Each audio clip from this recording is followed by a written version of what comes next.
জামায়াত ইসলামী সহ সমমনা ৮ দলের সঙ্গে নির্বাচনী জোটে যুক্ত হয়েছে জাতীয় নাগরিক পার্টি। ২৮ ডিসেম্বর উভয় পক্ষ সংবাদ সম্মেলন করে বিষয়টি জানিয়েছে। এনসিপির সংবাদ সম্মেলন চলাকালে এ জোট নিয়ে প্রতিক্রিয়া জানিয়েছেন সাবেক তথ্য ও সম্প্রচার উপদেষ্টা মাহফুজ আলম। সে সঙ্গে জানিয়েছেন নিজের রাজনৈতিক অবস্থানও। বিস্তারিত জানাচ্ছেন শেখ ফরিদ। নিজের রাজনৈতিক অবস্থান স্পষ্ট করেছেন অন্তর্বর্তী সরকারের সাবেক তথ্য ও সম্প্রচার উপদেষ্টা মাহফুজ আলম।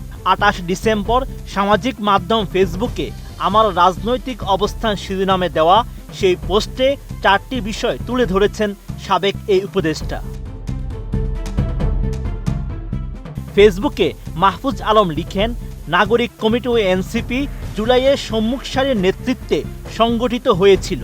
এ দুটি সংগঠনে আমার জুলাই সহযোদ্ধারা থাকায় গত ১.৫ বছর আমি চাহিবা মাত্র তাদের পরামর্শ, নির্দেশনা ও পলিসিগত জায়গায় সহযোগিতা করেছি।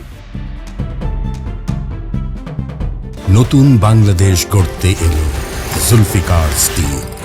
জুলফিকার স্টিল, ইস্পাত দৃঢ় অঙ্গীকার।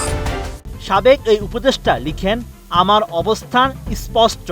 নতুন রাজনৈতিক অর্থনৈতিক বন্দোবস্ত, ফেসিবাদের বিরুদ্ধে সাংস্কৃতিক লড়াই, সামাজিক ফেসিবাদ মোকাবেলা, রিকনসিলিয়েশন, দায় দরদের সমাজসহ অনেক কথাই আমি বলেছি, যেগুলো আমার জুলাই সহযোদ্ধারা উক্ত দুটি সংগঠন থেকে বারবার বলেছেন। কিন্তু তারা এগুলো ধারণ করতেন এনসিপিকে একটি বিগ জুলাই আমব্রেলা আকারে স্বতন্ত্র উপায়ে দাঁড় করানোর জন্য। আমি সব চেষ্টাই করেছি, কিন্তু অনেক কারণেই সেটা সম্ভব হয়নি। তিনি আরও লিখেন, বিদ্যমান বাস্তবতায় আমার জুলাই সহযোদ্ধাদের প্রতি সম্মান, স্নেহ এবং বন্ধুত্ব মুছে যাবে না। কিন্তু আমি এই এনসিপির অংশ হচ্ছি না। আমাকে জামায়াত এনসিপি জোট থেকে প্রস্তাব দেওয়া হয়নি, এটা সত্য নয়। কিন্তু ঢাকার কোনো একটা আসনে জামায়াত এনসিপি জোটের প্রার্থী হওয়ার চাইতে আমার লং স্ট্যান্ডিং পজিশন ধরে রাখা অধিক গুরুত্বপূর্ণ। সবশেষ মাহফুজ আলম লিখেন, ইতিহাসের এই চলতি পর্বে বাংলাদেশ একটা শীতল যুদ্ধে আছে। এ পর্বে কোনো পক্ষ না নিয়ে নিজেদের বক্তব্য ও নীতিতে অটল থাকাই শ্রেয়।